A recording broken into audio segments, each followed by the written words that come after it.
everyone. Welcome. So wonderful to be here. So wonderful. I'm Janet Rice. I'm the Greens LGBTIQ spokesperson, and it's my great privilege to be with you and to be chairing this morning's session. I wanted to start by acknowledging that we're on the traditional lands of the Wurundjeri people and pay our respects to their elders past and present, and through them to all Aboriginal and Torres Strait Islander people, and to acknowledge that this is, always was, always will be Aboriginal land, and that we've got a long way to go before we have justice for our first Australians. So look, it is a wonderful privilege to be here at this conference with you today. I really would have loved to have been here yesterday as well, and I've heard that it went very well, and particularly that the line dancing and the other dancing last night also was excellent, and it was filmed and it might yet turn up on Channel 9 News or something like that. So I'm looking forward to seeing that. Also looking forward to coming to the ball with lots of you tomorrow night, and to be here for the day's program today.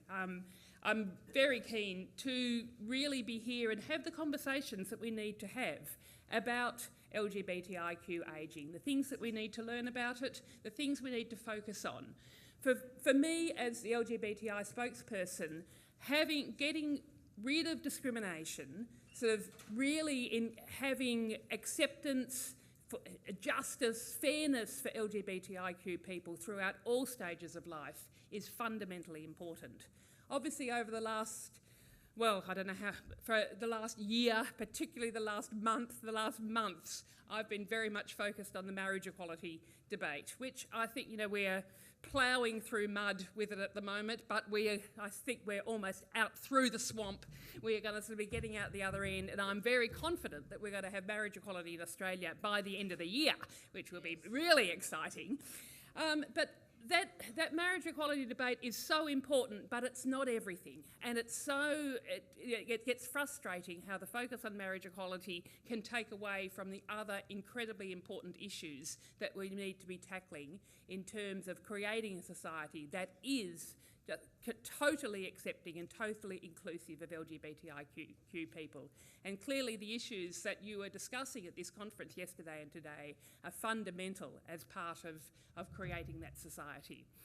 So I'm really, looking forward to learning more, looking forward to sort of working with you throughout the conference today and then onwards in my role in the Federal Parliament to be doing what I can to be working with you to be creating that truly inclusive, truly just and equal society. So with no much further ado, I will now introduce the first of our speakers today. We've got a panel session this morning with Professor Karen Fredriksen Goldsen and then Jackie Brown. So look, I'll introduce Karen, who's going to be talking to us first up this morning. Karen is the Director of Healthy Generations at the Hartford Centre of Excellence at the University of Washington in Seattle in the USA. She is a nationally and internationally recognised scholar addressing equity and the intersections of ageing, health and well-being in resilient at-risk communities. She's been characterised as a world leader in LGBTQ ageing. As Principal Investigator of Aging with Pride, National Health, Ageing and Sexuality Gender Study, she is leading the first longitudinal study of LGBTQ midlife and older adults to identify modifiable factors that account for ageing and health trajectories in these communities. Karen is the founder of Generations Aging with Pride, GSA Rainbow Research Group, and received her Ph.D. in social welfare from the University of California at Berkeley. So with no further ado, I'd like to welcome Karen.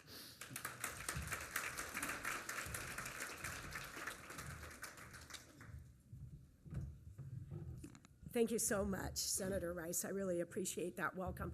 And it's wonderful to be here and to think you all made it for a full night of dancing. But at first, I want to thank everyone here. First and foremost, I want to honor the native land here and all the Indigenous people, past and present.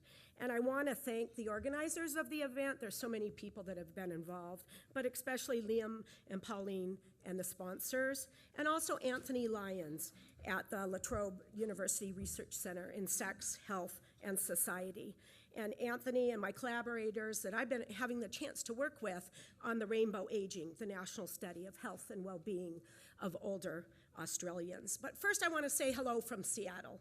We actually have some things in common. You had two Seattleites here recently. Well, Macklemore singing Same Love at the NRL. He's from Seattle and a neighbor. And also, we share something else. We seem to really love good coffee. So that really has helped me get started this morning with our time change.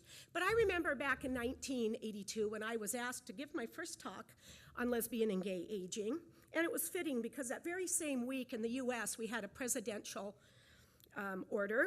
And the proclamation was the homosexual party was over. And now I'm mad about that because I don't know who had that party and why I wasn't invited. Now we fast forward 30 plus years and we have an elected official who's completely out of control tweeting. Now we know that he's not the only one that can tweet. We can all tweet.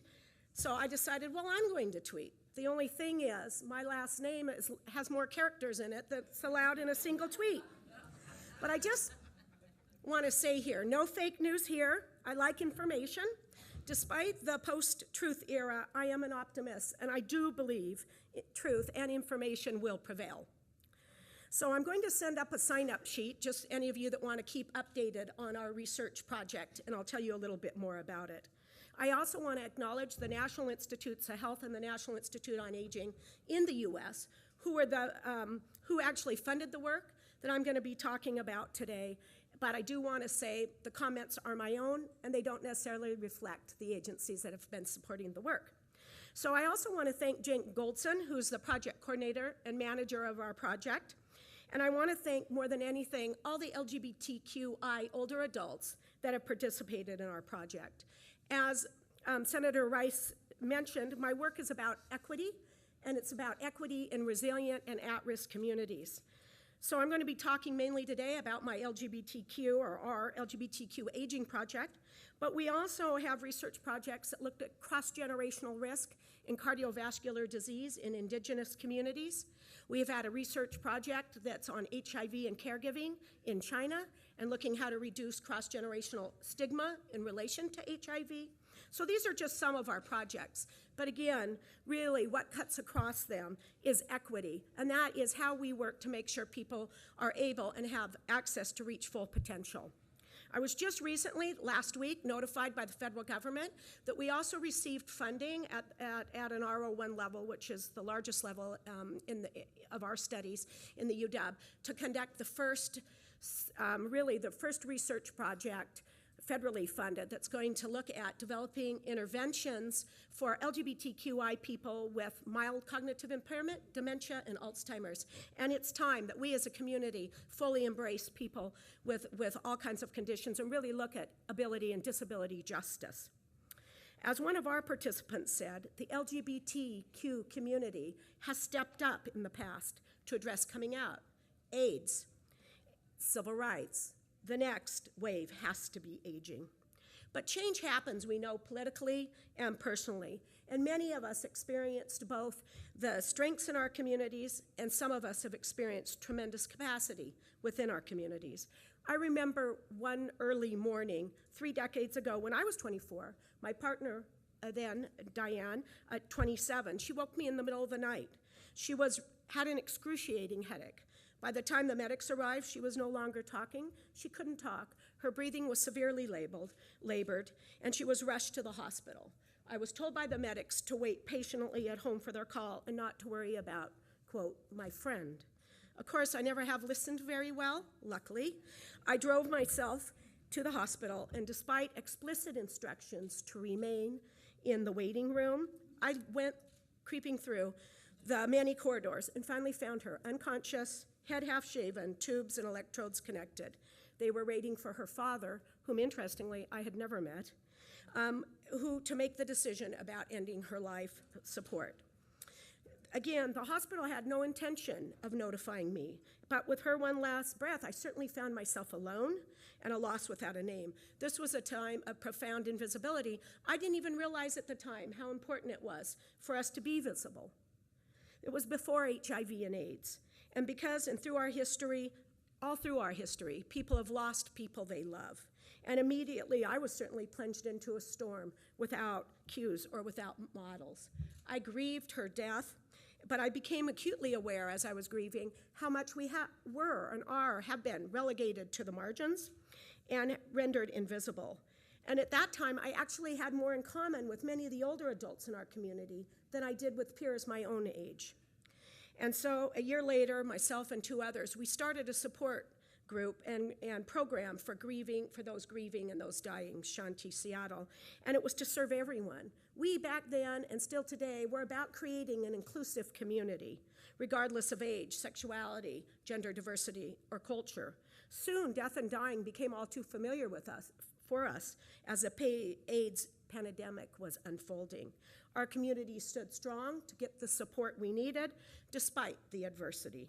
So it took many years to get Aging with Pride, the longitudinal study I'm going to talk about. It took many years to get that funded. But the good news is I'm now old enough to complete my own surveys.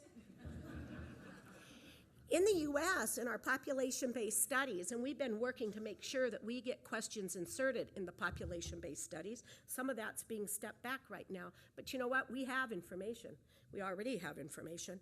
But in the US, more than 2.4% of older adults, at least 50 and older, will self-identify as lesbian, gay, or bisexual on public health surveys at the national level.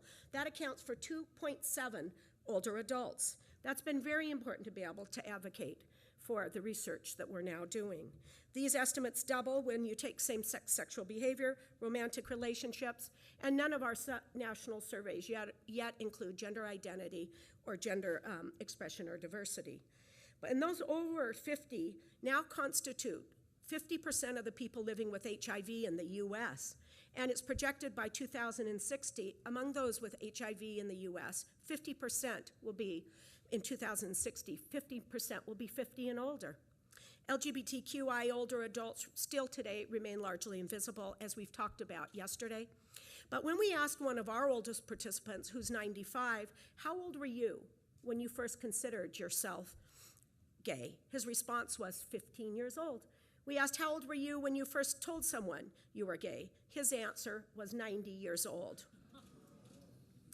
But I also want to say we're very diverse because we also have people that have always been out, despite the social context. So how is it that we can embrace LGBTQI older adults within every community, diverse by sexual orientation, diverse by gender diversity and identity, by race and ethnicity, by education, by income, and by geography?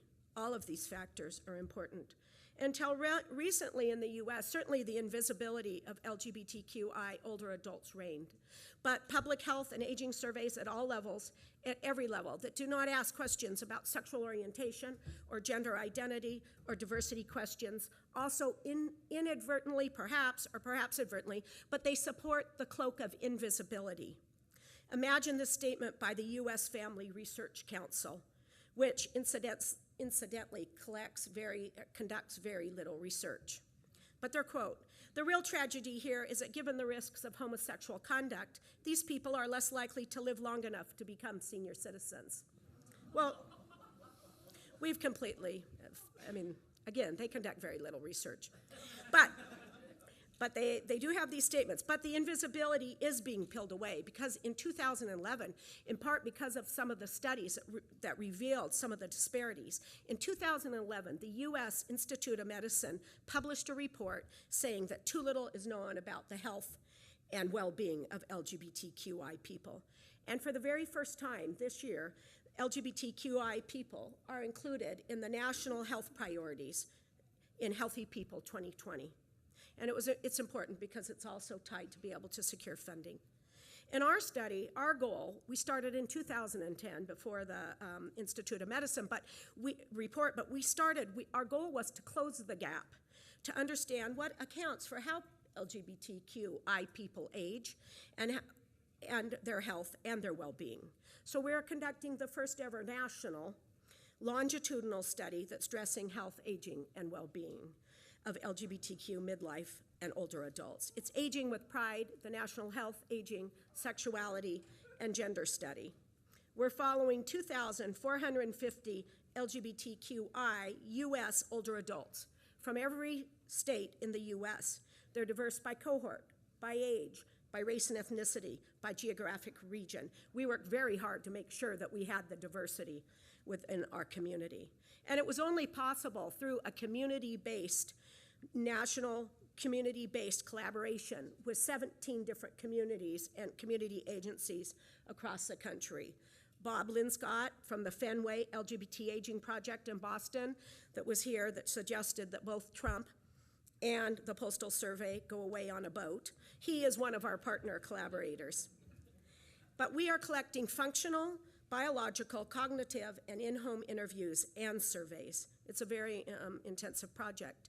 But the geographic diversity, as I said, was important to us. So we had lots of different ways to make sure that we were recruiting all segments of our population. They range in age from 50 to 102.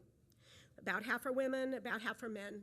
We also have intersex variations. Nearly 1/5 are bisexual, and about 1/5 are trans or trans-diverse, gender diverse, and a growing number of those who identify as non-binary. And this is important because a lot of people think that just young people are identifying as non-binary.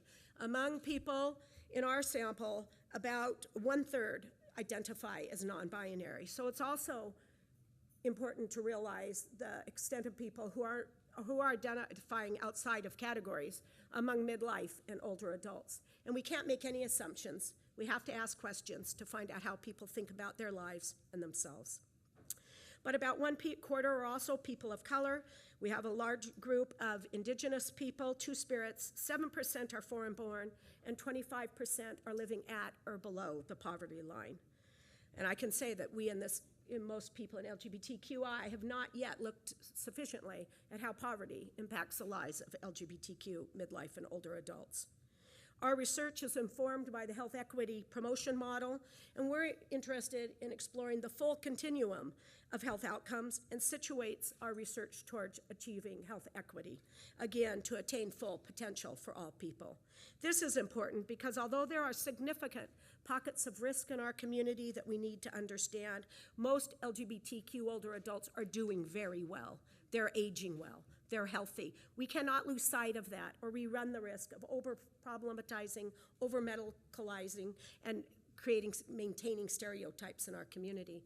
And so that's what our research has found. But of course, our life courses can be very different.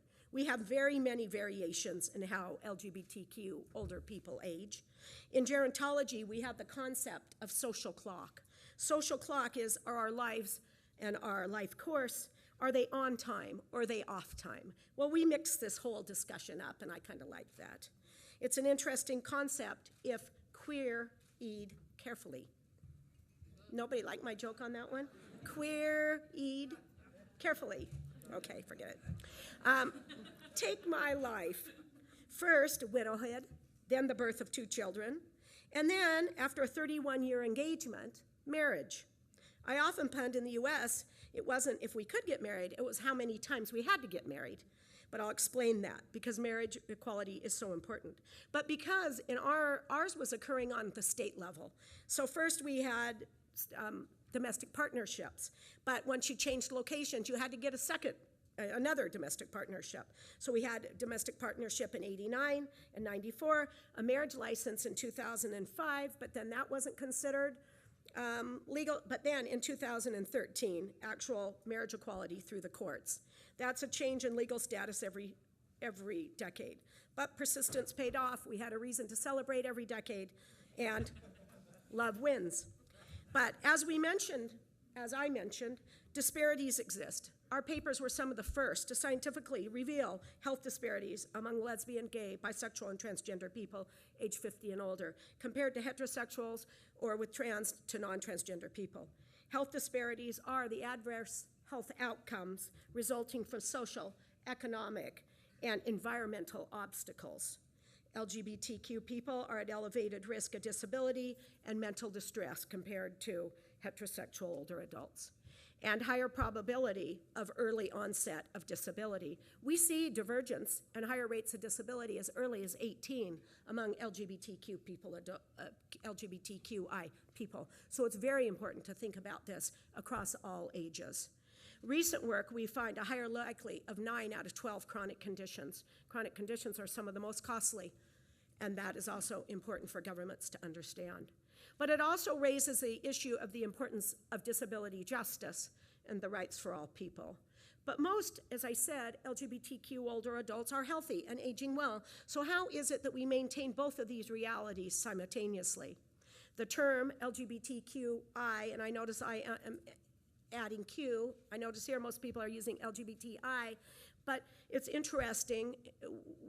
Most people in the US had said people who are older don't like the word queer, but when I went out and I interview everyone over the age of 90 myself, and we have a lot of people over the age of 90. When I went and interviewed the person that's 102, I asked, how do you like to define yourself?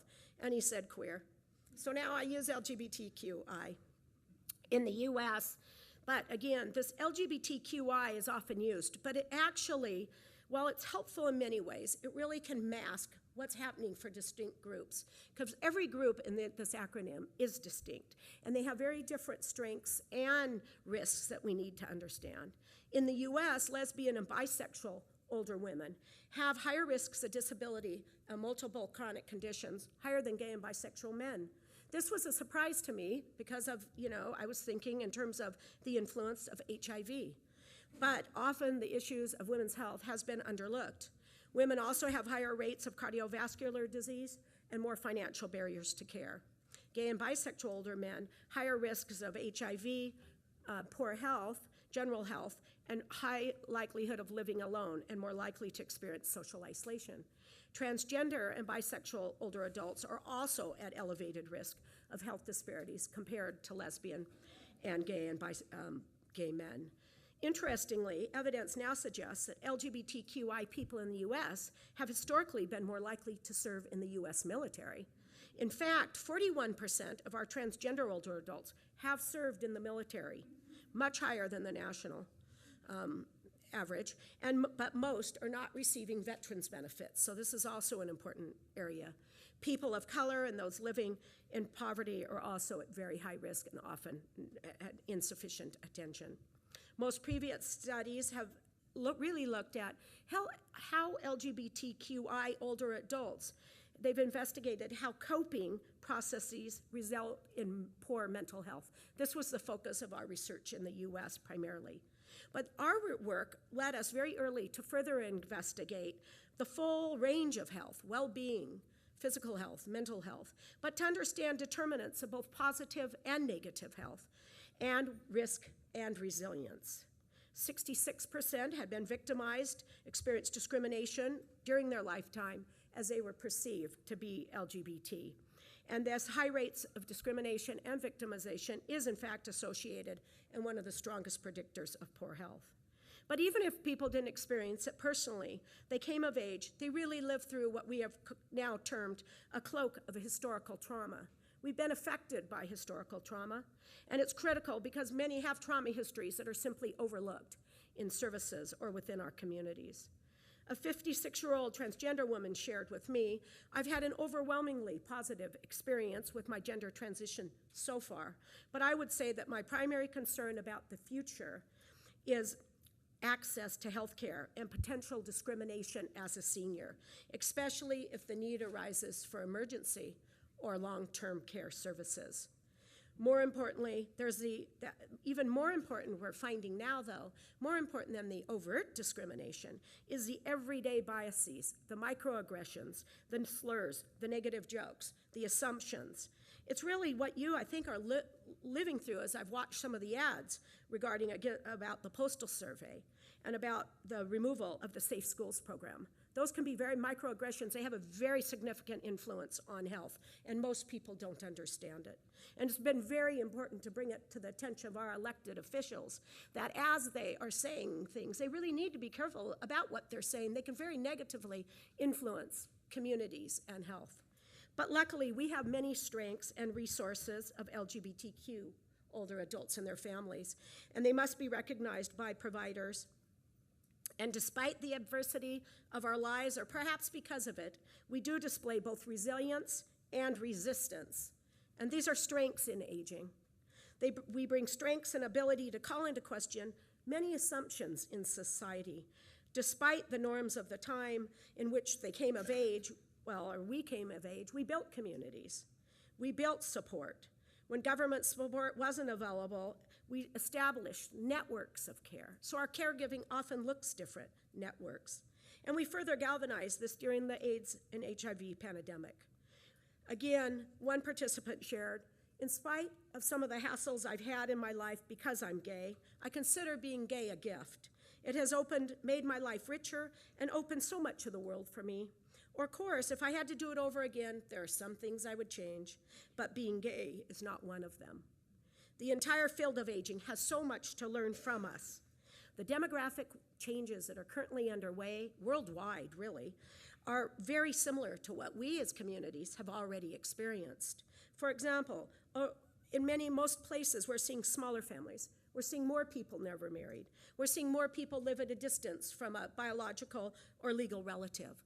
These are the issues that we have dealt with in our lives. That's part of who we are. This is what we can teach the entire field of aging. So I don't ask to be invited to be able to contribute about just our experiences. I'm interested in how we as a community can offer lessons learned that the entire field of aging, the entire culture, and can learn, and I think it's really important.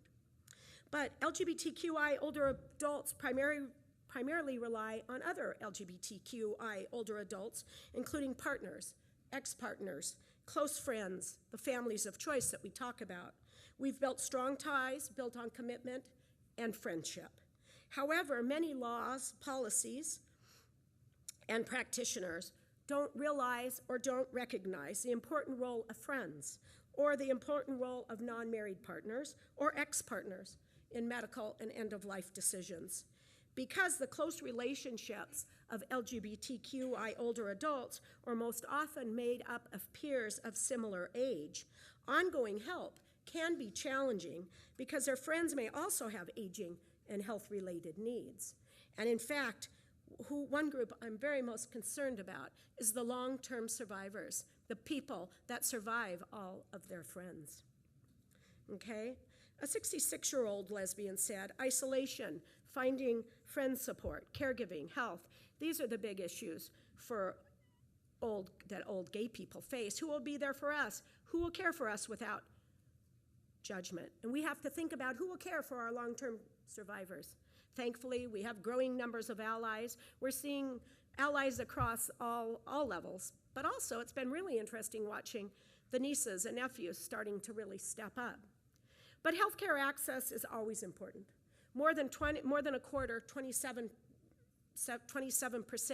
report that they have been denied healthcare or provided inferior care because of their sexual or gender identities. Physicians' failure to recognize, patients' reluctance to disclose, both really create an incomplete assessment and reduce service use among LGBTQI older adults. In our study, bisexual older adults are less likely than any other group to self-identify, and they are very invisible. Transgender older adults are also less likely to disclose an identity relative to lesbians and gay men. And I had a trans activist share, I'm over 50. I'm a trans health activist. I'm insistent on being who I am, but I'm afraid of dementia and Alzheimer's. It's in my family. What if I go back to my 10 or 20-year-old self as a girl or as a woman? How do we help people if they end up isolated? What is most critical as we move forward, the LGBTQ older adults identified several important needs. Supportive housing. We now have the city of Seattle, and we're all looking and across the US, where we are developing LGBTQI elder-friendly housing. But so they said supportive housing, transportation, legal services, ways to stay connected, LGBTQI caregivers, and about 20% of LGBTQ people are caregivers. They've said they need supportive long-term care facilities and respite services. They need culturally competent care, responsive services, programs, and policies, and interventions tailored to their unique needs. Too often, they've shared, they're forced back into the closet when most vulnerable and in most need of care. And this issue of vulnerability is so important. A 63-year-old bisexual man who's very isolated shared, "I need to know if there are resources for someone to bury me with my mom and dad. How do I make arrangements? What type of arrangements? Where do I turn for help? I have no siblings, no family." But to understand why some LGBTQI older adults are healthy, some are at so high risk, about 30 to 40% are at very high risk, we wanted to look at generational differences. That's where we started. So among LGBTQI people in our study, we had the invisible generation, the silenced generation, and the pride generation. So the invisible generation, the oldest LGBTQI people in our study, lived through the Great Depression, and many fought in World War II, came of age during a time when there was a pervasive silence about an absence of public discourse about sexuality or about gender. But we also have the silenced generation. They were inundated during their formative years with public anti-gay sentiment, including a U.S. presidential order to fire gay and lesbian federal employees, the classification of homosexuality as a mental disorder in the DSM, Diagnostic and Statistical Manual of Mental Disorders, and the television broadcast of the McCarthy hearings. We also had the pride generation. They came of age during a significant time of social change, reflected in the Stonewall riots, the Civil Rights Movement, the Women's Movement, and many other movements of the time.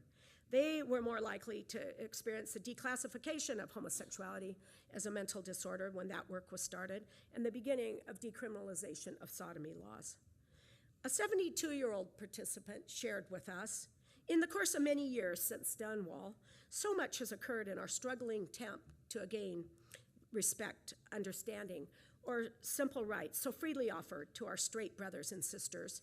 Vigilance and determination are needed to bind our LGBT constituents and communities. Enjoying life and liberties must never be forgotten." But across all three of these generations, we've had rebel warriors that we've termed who fought back and resisted the mores of the time.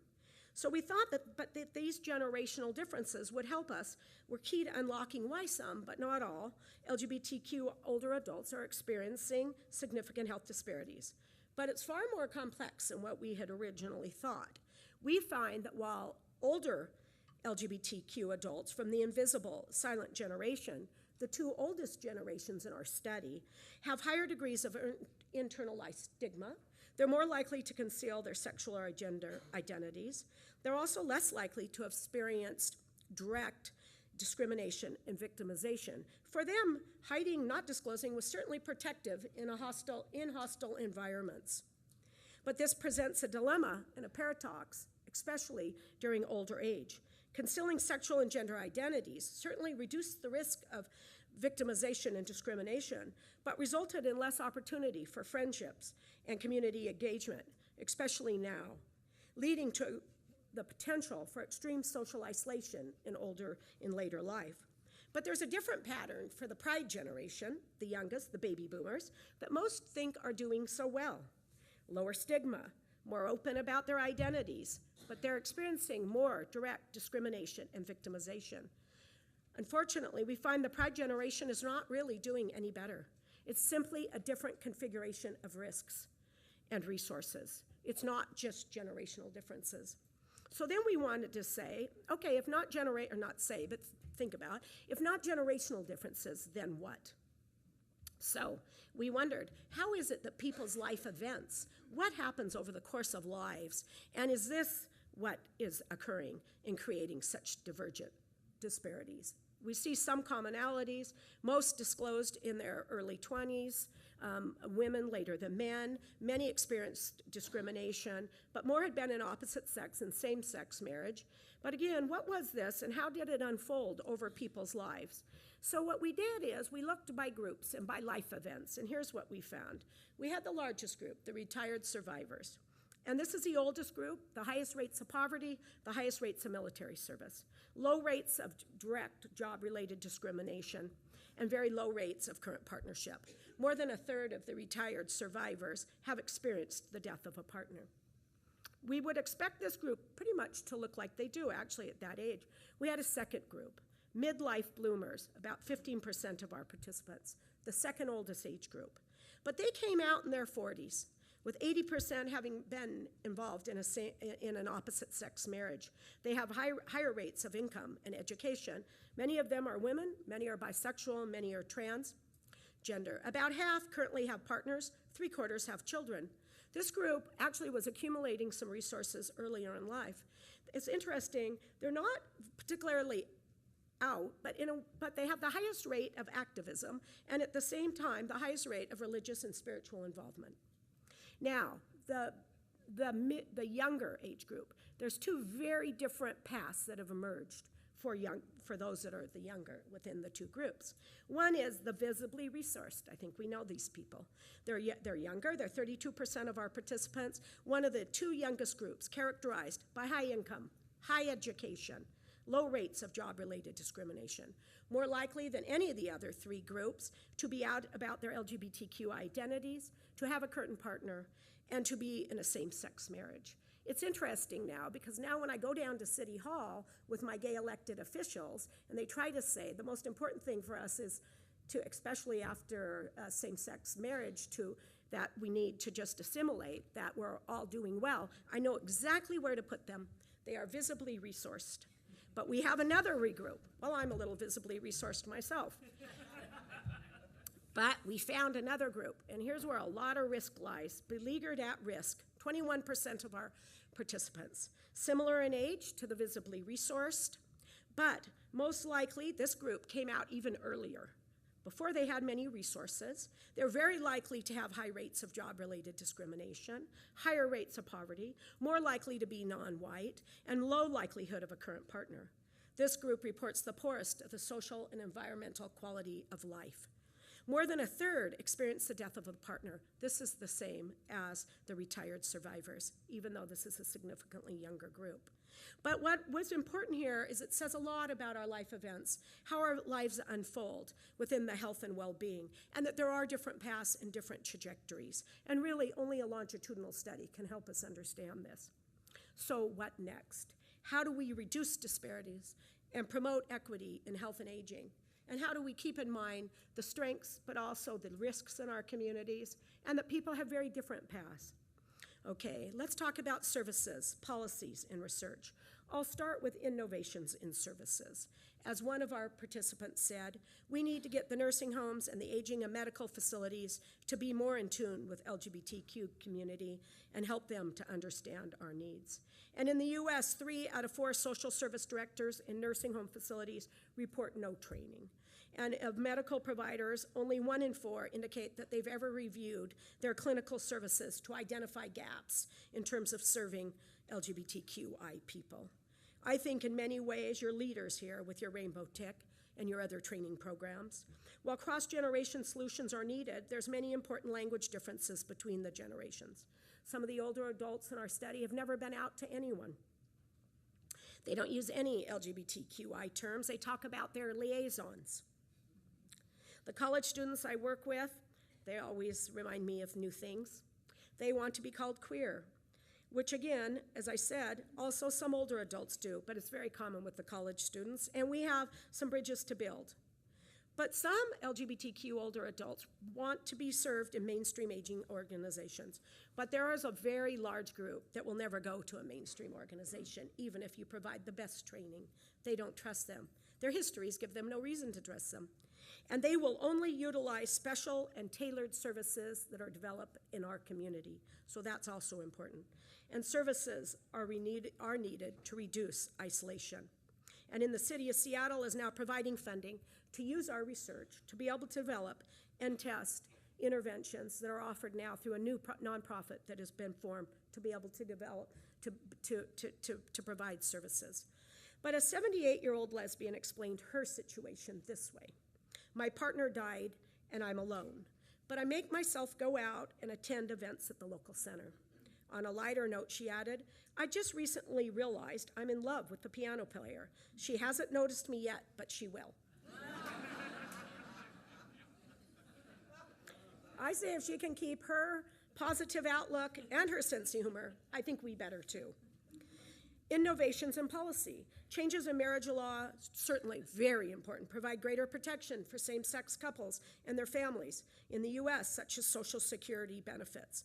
And over 1,000 benefits are tied to marriage in the U.S. And of course, I'm also now paying significantly higher taxes since I got married. People aren't talking about that, but I think that's important too. Maybe they are here. They never did there. But we have generations of LGBTQI older adults who lost partners who will never access survivor benefits. 28% of the lesbians and bisexual older women in our study survived the death of a partner. It's a lot of people. And nearly half of the gay and bisexual men have lost a partner.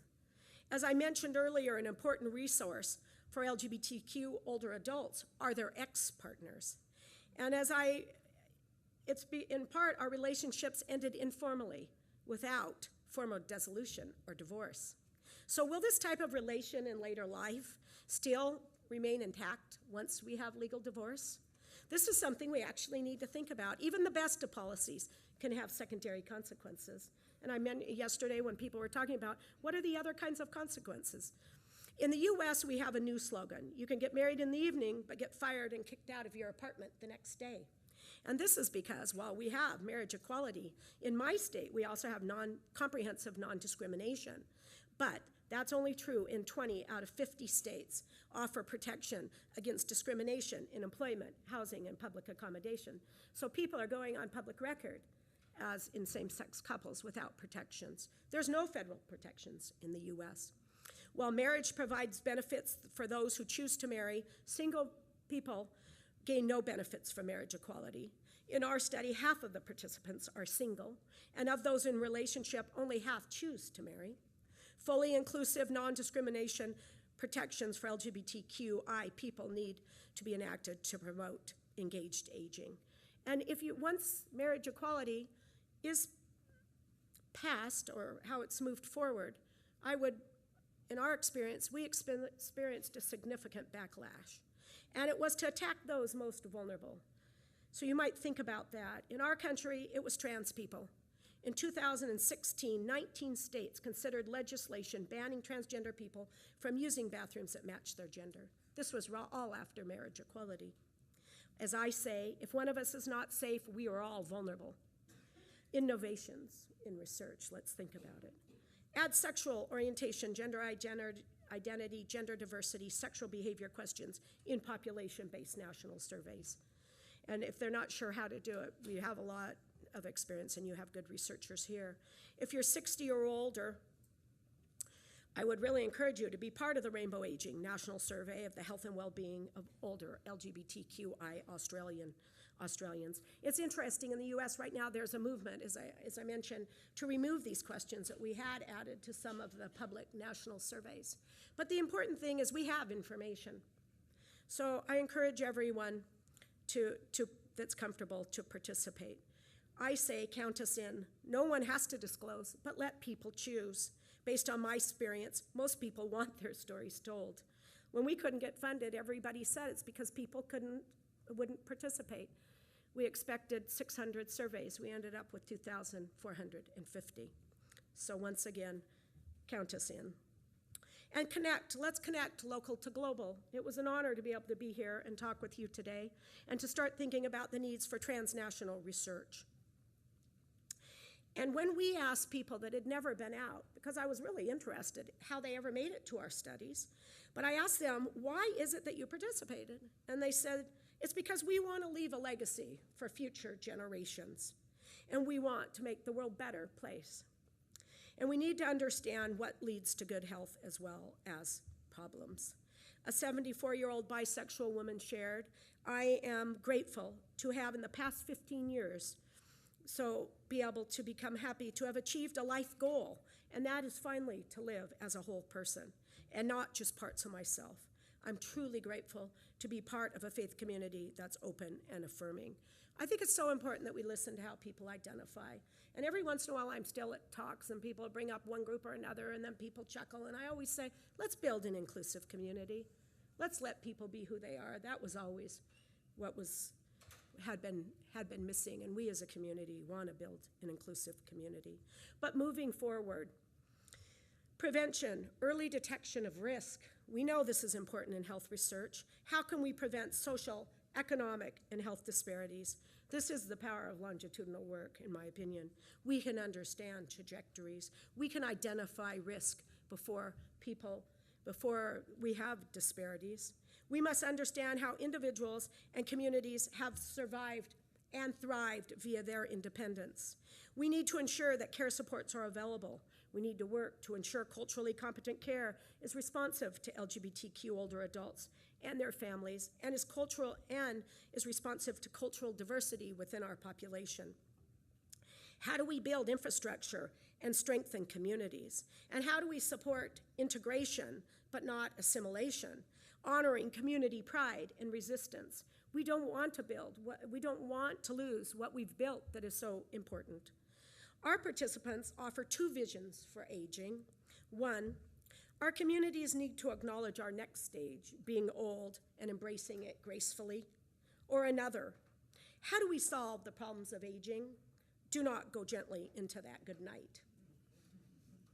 I believe it is the power within our communities that make me excited and about the future of LGBTQ aging as we move forward with resilience and fortitude.